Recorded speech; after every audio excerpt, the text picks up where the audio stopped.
Au nom du Père, et du Fils, et du Saint-Esprit. Amen. La paix de Jésus soit dans votre maison, sa paix et sa joie. J'espère que vous allez bien, que vous êtes dans la paix et la joie de Jésus. Alléluia. Nous lisons le Saint-Évangile selon saint Marc, chapitre 6, versets 1 à 6. N'est-ce pas le charpentier ? Étant sorti de là, Jésus se dirigea vers son village natal, et ses disciples le suivaient. Arrivé le jour du sabbat, Jésus se mit à enseigner dans la synagogue, et de nombreux auditeurs en étaient stupéfaits. D'où vient tout cela, disait-il. Il a reçu là une étrange sagesse, et ce sont des miracles peu ordinaires qui tombent de ses mains. Ce n'est pourtant que le charpentier, le fils de Marie. C'est un frère de Jacques et José, de Judas et de Simon. Et ses sœurs ne sont-elles pas ici, chez nous? Ils butaient donc et ne croyaient pas en lui. Jésus leur dit, le seul endroit où l'on ne reconnaît pas un prophète, c'est dans sa patrie, entre ses parents et dans sa famille. Il ne put faire aucun miracle, si l'on néglige quelques malades qu'il guérit par une imposition de main. Il s'étonnait de leur manque de foi. Alléluia, merci Jésus.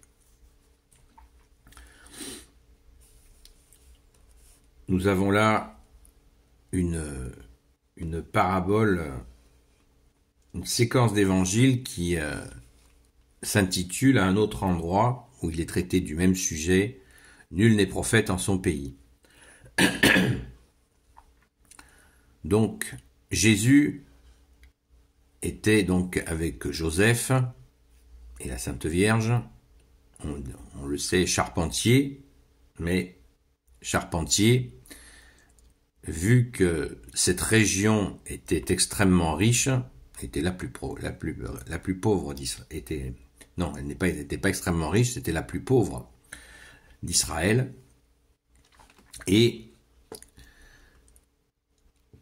il est très vraisemblable que Jésus était certes charpentier, mais qu'il était aussi, il faisait des réparations avec Saint Joseph, parce que l'occupant romain ne leur laissait que très peu de bois et très peu de fer pour travailler, on peut imaginer. On se rappelle encore que l'appellation de frères, Jésus avait des frères, même des sœurs, il nous est dit. Au verset 3, ce n'est pourtant que le charpentier, le fils de Marie, c'est un frère de Jacques, de José, de Judas et de Simon, et ses sœurs ne sont-elles pas ici chez nous? Donc, Jésus vivait dans ce milieu donc agricole, paysan, et dans cet endroit très pauvre, les gens vivaient de façon quasi communautaire. Et c'est pour ça que d'autres personnes autour de lui étaient appelées ses frères et ses sœurs, tout simplement. La Vierge Marie n'a bien eu, effectivement, que le Fils unique de Dieu, Jésus, le Christ Jésus, mais qu'il avait autour de lui des très proches. Et c'est comme ça que ça se passait à l'époque. Et les gens ne l'ont jamais vu faire des miracles, soigner les autres, si ce n'est par des travaux. Parce que quand on fait des travaux chez les gens, eh bien, on les soigne, on leur apporte une aide. Et il n'y a pas que l'aspect financier, sachant que comme c'était une région très pauvre, il devait certainement y avoir des dons. On peut imaginer que Jésus devait certainement offrir des travaux à des gens extrêmement pauvres, mais qu'il fallait bien faire bouillir la marmite aussi. Et il faut sans cesse nous rappeler ce contexte où Jésus a vécu dans cette région extrêmement pauvre. C'est très important parce que ça nous montre cet intérêt porté au plus faible, que Jésus l'a vécu. Jésus l'a vécu pendant très longtemps, très très longtemps, puisque de ses 12 ans jusqu'à ses 30 ans, on n'a aucune nouvelle de lui dans l'Évangile. Donc au moins 18 ans. Et quelque chose qui est surprenant aussi, c'est qu'il l'appelle fils de Marie. Alors que dans la tradition juive, les gens disaient fils du papa, c'est-à-dire que Jésus est fils de Joseph. Et là, il l'a appelé fils de Marie. C'est étrange. J'ai pas l'explication. Jésus n'arrive donc pas à faire de miracle dans ce lieu, parce que pour que le miracle ait lieu, il faut que les gens aient la foi.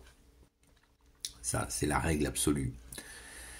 Et ces gens, coincés dans l'image qu'ils avaient de lui, n'arrivent pas à